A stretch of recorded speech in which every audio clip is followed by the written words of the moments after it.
everybody. Welcome to another edition of the No BS Zone. I'm Bernie Goldberg, for those of you who are new and don't know who I am. And I'm here with my good friend, John Daly. How you doing, John? I'm good. How about you, Bernie? Good. You know, we speak a lot. Some of our subscribers think we speak too much about Donald Trump. And they may be onto something, but he is the president. He makes news, and that's why we speak about him.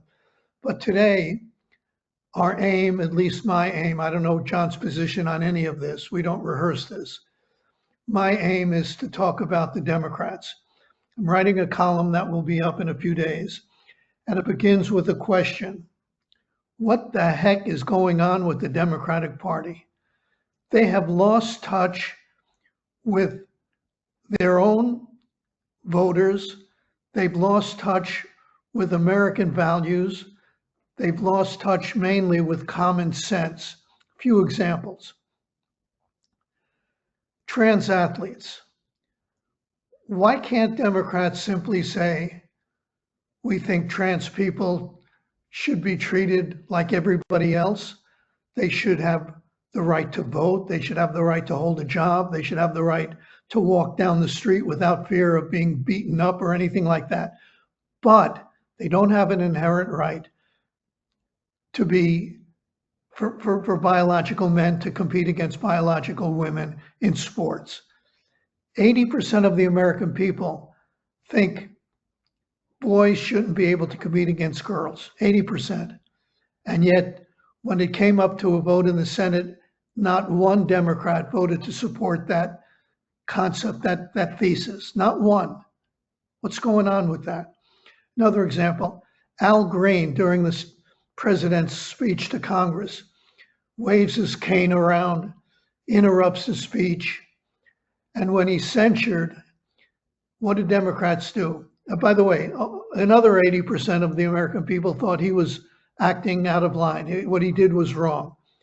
So he's censured, and a number of Democrats, including members of the Black Caucus, Congressional Black Caucus, go to the well of the House of Representatives and sing "We Shall Overcome," that iconic civil rights song. For what? For what? To defend a grandstanding politician? And one more example. I'm not a fan of using people who have experienced tragedy, like having their children killed by illegal immigrants, used as props. Both sides do it, and I don't like that. But in the last speech, the recent speech, Donald Trump introduces a 13-year-old boy who had brain cancer, who only wanted to be a law enforcement officer. And Donald Trump makes him an honorary Secret Service agent.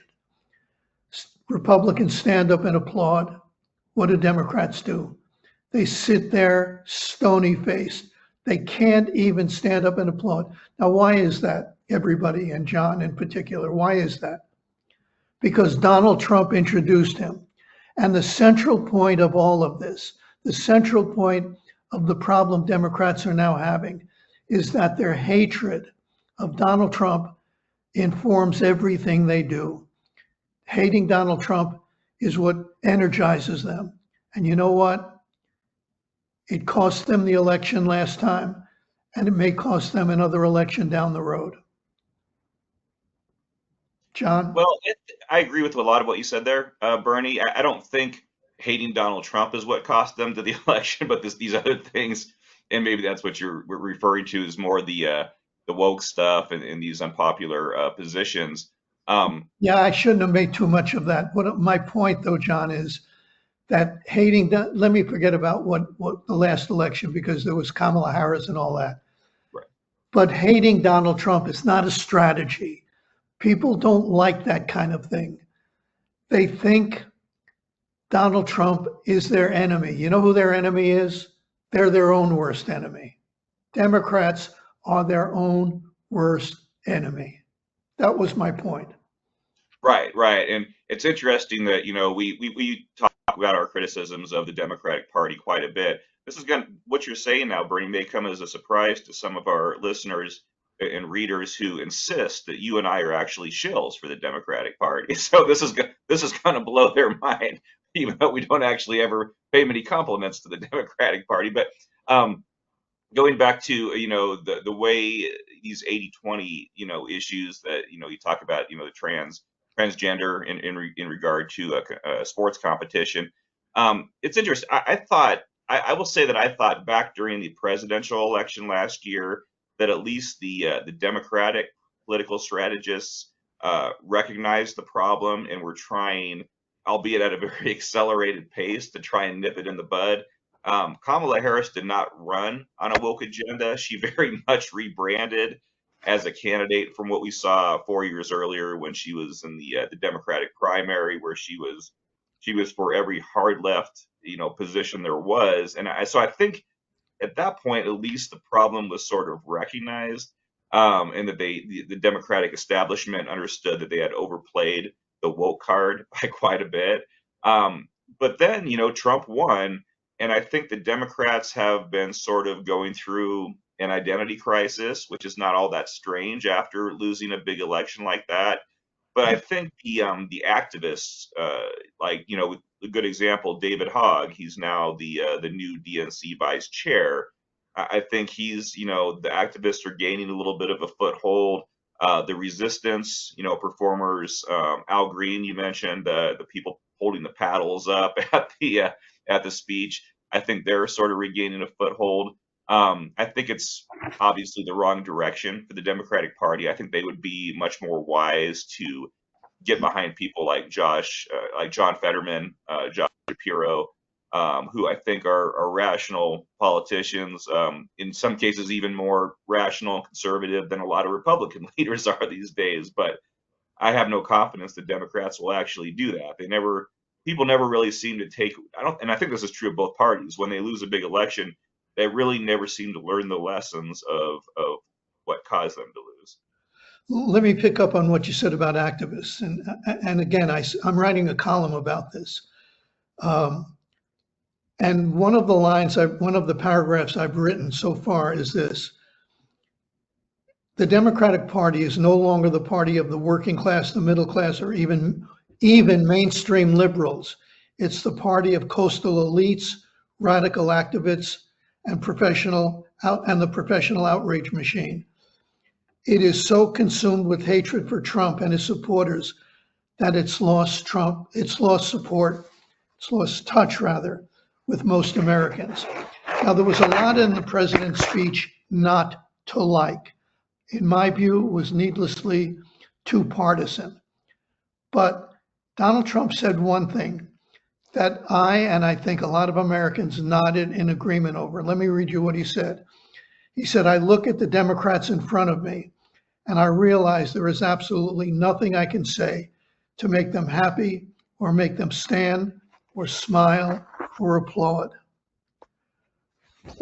I could find a cure for the most devastating disease or announce the answers to the greatest economy in the history or the stoppage of crime to the lowest levels ever recorded. And these people sitting right here will not clap, will not stand, and certainly not cheer for any of these achievements." He's right. He is right. If they won't stand for a 13-year-old boy who had brain cancer, they're not going to stand and cheer for anything Donald Trump does. And Republicans don't have clean hands on this either when the tables are turned. And that's the problem, John. We have become so damn partisan that if you support the other side for anything, even if you stand and cheer for a 13-year-old boy who had brain cancer, you're giving ammunition to the enemy. That's the problem.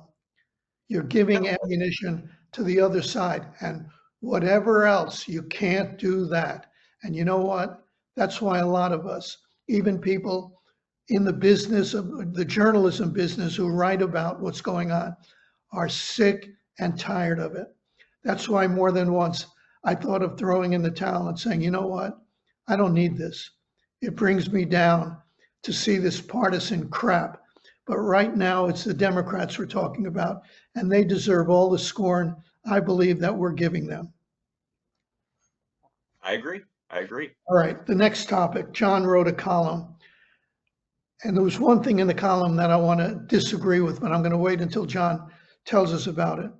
It's a column that ran under the headline, "What We're Doing to Ukraine is Evil." Talk about that, John. Yeah, so I wrote a lot last year about my big concerns if Donald Trump were to become president again. I figured as we approached the election, that was going to be the outcome.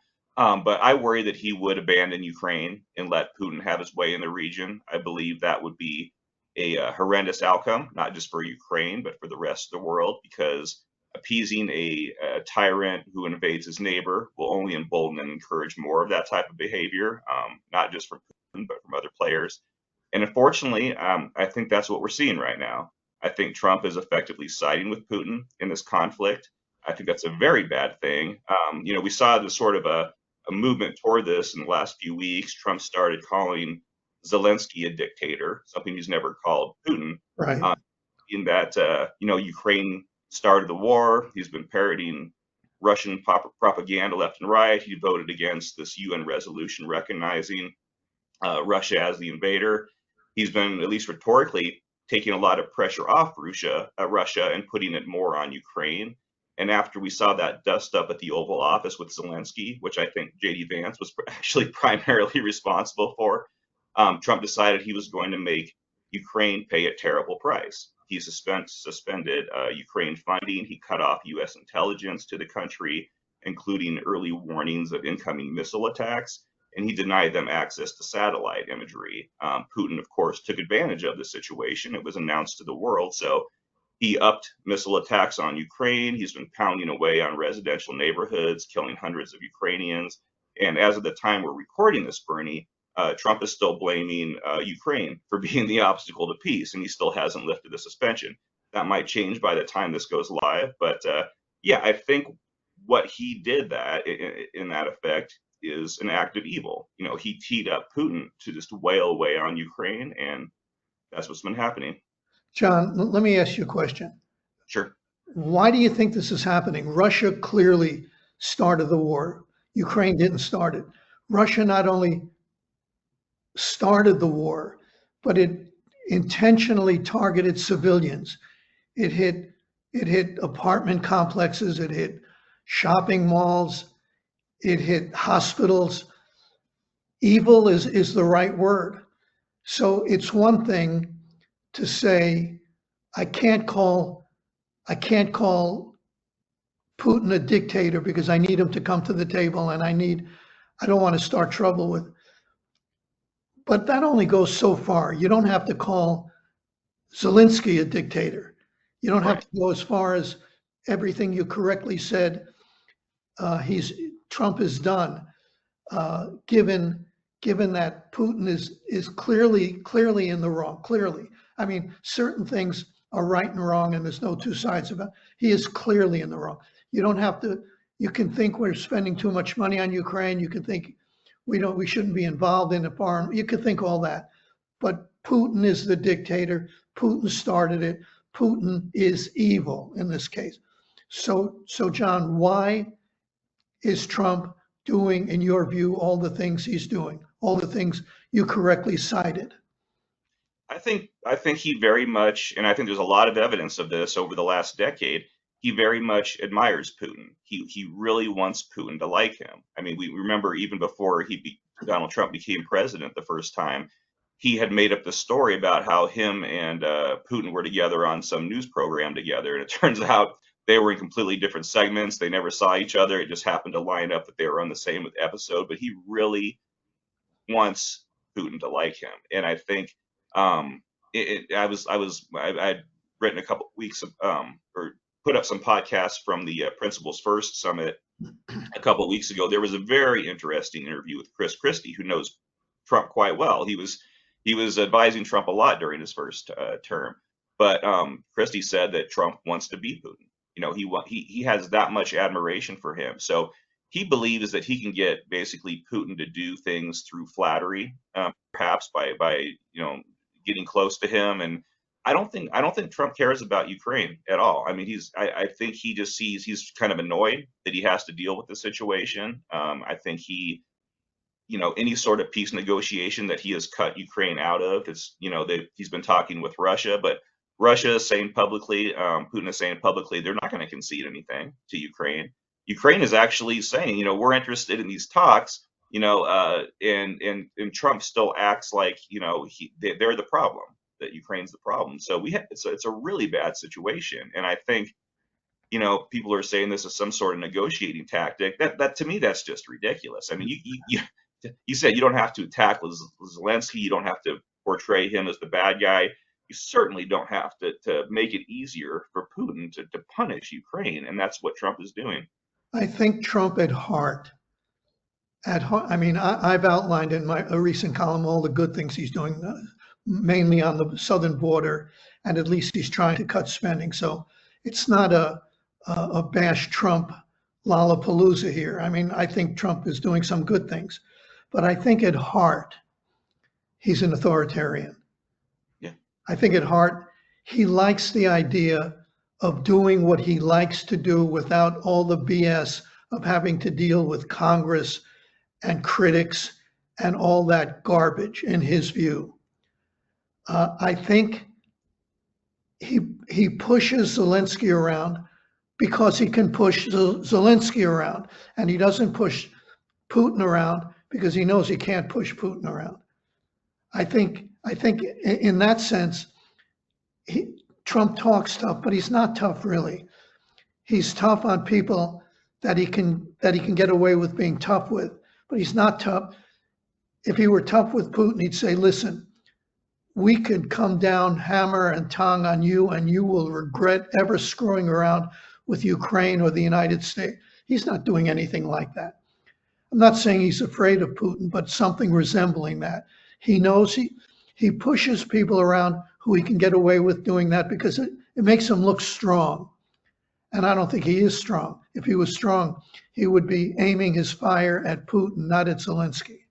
Yeah, no, I think that's right. And I think, people say, Trump is, I do think so I think Trump is interested in a peace deal, but what his idea of peace, I think he just wants to be able to say that he has this talking point that he negotiated this peace deal. I don't think he cares how bad it is. You know why he wants to do that? Because he wants to win a Nobel Peace Prize. That's true. I think that's true. And I think if Zelensky is thrown to the wolves so Trump can win a Nobel Peace Prize, hey, no problem. I don't think he cares one bit about Zelensky in that sense. But I want to disagree with one thing you wrote. If I understand correctly what you said, you took issue with people who say Zelensky can't win this war. Do I have that right? Yeah, I think that Ukraine can't win. The victory has to be defined a certain way, but I think he has a lot more leverage. He has a lot more behind him than people are giving him credit for. Yeah, and I think everybody just thinks he's doomed, and I don't think that's true. Yeah, I think it is. I think Zelensky can't win. Russia can't pull out of Ukraine because then Putin will be in trouble. So I'm not saying Russia can win, but every day Ukraine becomes more and more rubble. And it breaks my heart to see that. And I stopped watching actually because it's a crime what Putin and Russia are doing to Ukraine. The longer it goes on, the worse it is for Ukraine. I'm not saying it's good for Russia or anything like that, but Trump is right in that. I believe Trump is right when he says Ukraine isn't holding the cards. So to put the best light on it, and I don't think this is the case, Trump wants to end the war because he wants to end the misery, but he wants to end the war at any cost so that he can win a Nobel Peace Prize. I'm convinced of that. I think that's probably true. I think he wants to have something he can show, even if it's not meaningful, even if it's just basically a temporary ceasefire where Russia holds all of its gains and prepares for another wave, in the future. And yeah, going back, I think Ukraine does hold more cards than what you're saying. So just to recap for people, when Russia first you invaded Ukraine 3 years ago, everybody thought this was going to be over in a week, maybe a couple months at most. We're 3 years into this. Ukraine still holds its capital, 4 of its 5 largest cities, 80% of its territory, all with no U.S. soldiers being put in harm's way. Russia, on the other hand, has lost almost 5 times as many soldiers as Ukraine. They've had to import soldiers from North Korea. They are going broke with this war effort, while a lot of the rest of the world is helping Ukraine stay in it. Yeah, I don't think that necessarily means the borders all go back to how they were 3 years ago. I think there is going to be some sort of compromise, unfortunately, that's going to have to be done. But I think in the meantime, I think the United States and these other countries, and they have been stepping up, should continue to support Ukraine. They should insist that Putin makes meaningful concessions towards some kind of deal. I think Ukraine should be directly involved in deciding the terms of any agreement. Right now, U.S. is really just shutting them out of it entirely. But they were the ones that were invaded. They are on the right side of this. Morally and strategically, they're in line with the United States, or at least they were until recently. I think the idea that they should capitulate everything and Russia should basically be able to gain whatever they currently have or more is just an unacceptable outcome. Yeah, I agree with that, but there's an unfortunate fact of life that people don't like to confront, and that is that the right side doesn't always win. No, that's correct. That's correct. And sometimes you could be in the right and you have to make concessions that you don't want to make. Many years ago, when I was at CBS News, I was in Argentina covering some kind of uprising, and I was being debriefed by CBS News Radio, and I made a point, and I said, the good guys don't always win down here. The side that wins are the side that has more guns and more bullets. And the Argentine military at the time had more guns and more bullets. Now, sometimes even the military turns against its leaders and says, we've had enough of this. That's not going to happen in Russia, I don't think. I don't think so either. So the fact of life, and I just want to end this segment with this, the fact of life is Ukraine is in the right, but that isn't enough to get what they want. They're going to have to make concessions that no country that's been attacked should have to make. But otherwise, they're going to continue, the war is going to continue, I think, without end, and more Ukrainians will be killed, and more of Ukraine's buildings and structures will turn into rubble. And that's not good. There's no good ending to this. There's no good ending to this. Anyway, let's move on to one more topic. The stock market here at home. On any given day, it may go up, it may go down, but it's been going down recently. When you listen to this, it may be going up. I don't know. But I do know this. All Trump's talk about tariffs is what's spooking the markets, because it's investors don't like the idea that businesses aren't sure about the future and aren't sure about how much money they're going to make, so the market goes down. Here's my take on that. Donald Trump, the question is, how much pain can Donald Trump withstand? He follows the markets very closely because they're a reflection of how he's doing.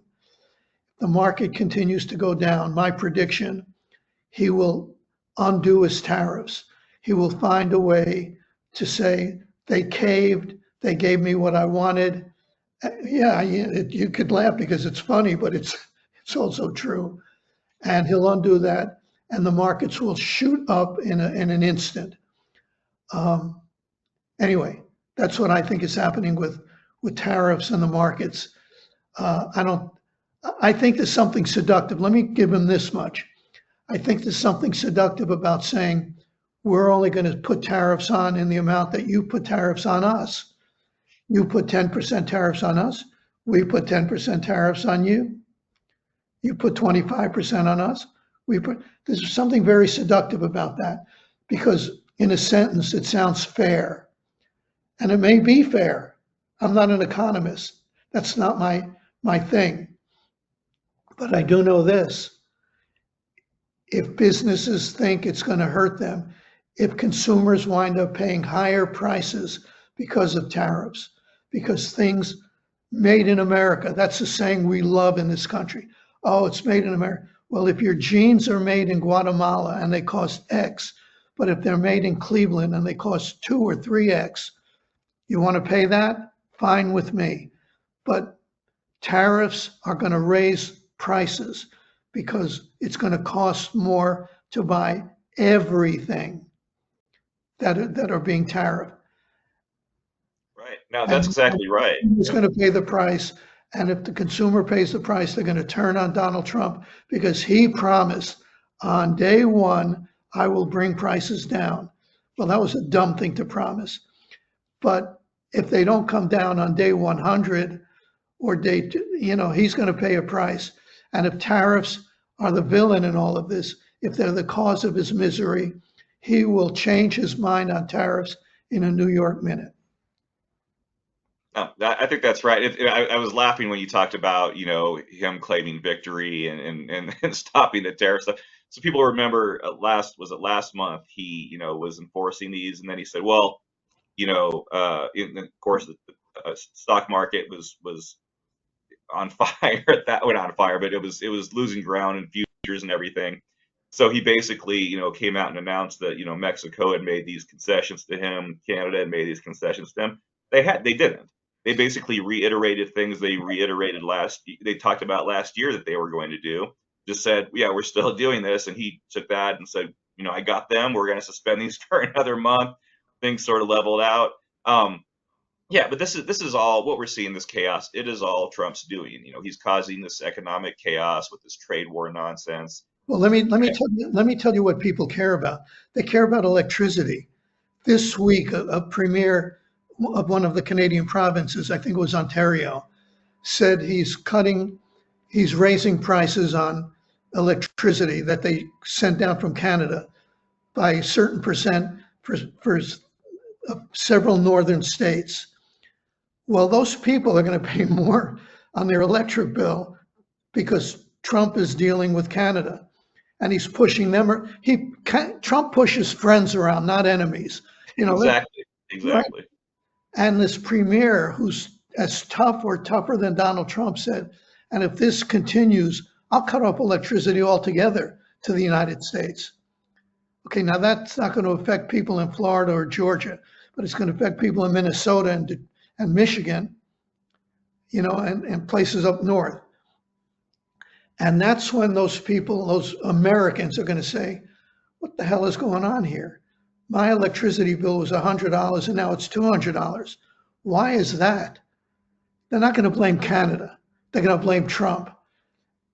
Yeah. Let me get back to something I said earlier because it applies here. Trump pushes people around who he thinks he could push around. So he's pushed around Canada. He's pushed around Greenland. He wants the Panama. These are our allies. We like Panama. They're not an enemy. Canada's not an enemy. Greenland's not an enemy. But he doesn't understand the Canadians because they're saying, you push us around, we're not folding. Donald Trump has created patriotism throughout Canada for Canada. He's miscalculated. He's misread the room in this one, and he's going to pay a price if he doesn't change his mind and change his policies and fast. Yeah, no, it started with this whole 51st state stuff too. I mean, imagine how insulting you are if some other country is just basically mocking you for, not becoming part of their country or not becoming just like this fallen entity. And he started with that. But yeah, the trade war stuff it's just ridiculous. And, John, I let see me, let people me, let me throw in a real easy question at you. Who has he not? Give me one person on the planet Earth who he has not challenged or called names. Putin, Vladimir Putin. Bingo, bingo, we have a winner. What does Yeah. that tell you? It tells you that this is about Donald Trump and really not about the interests of the United States. It's about his ego, about who he likes, about who he wants to like, about who he Exactly, wants to like exactly, him. exactly. Yeah, I mean, and Justin Trudeau, everybody, that guy's annoying to everybody. So I think Trump thinks it's okay to push this guy around. He's this little weakling guy that is smug and this pretty boy and all that stuff. But no, you got to think of this in terms of not just your personal sentiments, but what's in the best interest of the They United have a States. premier in Ontario. I wish this guy were president of the United States. This guy is tough. I don't even know his name, but I've Pierre. heard, yeah, I they're forget all, his last name, but first name's Pierre. and they're all, and he's saying, in effect, you push us around, you're making a big mistake, pal, because we're not folding. What do you think? You think we're weak in Canada? You push us around, we're going to push back. And he has leverage to push back. He has electricity to push back with. And the American people, as I said earlier, they're not going to blame Canada as much as Trump may want them to blame Canada. They're going to blame the person responsible, and that's Donald Trump. Anyway, we took on the Democrats. We took on Donald Trump. We look at the news. We are fair. I think we're fair observers of the American scene and the domestic and foreign scene. Some people don't like that. I'm sorry you don't like it, but otherwise we'd be just like everybody on cable TV, whether it's the people on the right or the people on the left. They don't respect their audience. They pander to their audience and they laugh at their audience because they're making money off their audience. Do I like it when people stop their subscriptions? No, I don't. It bothers me.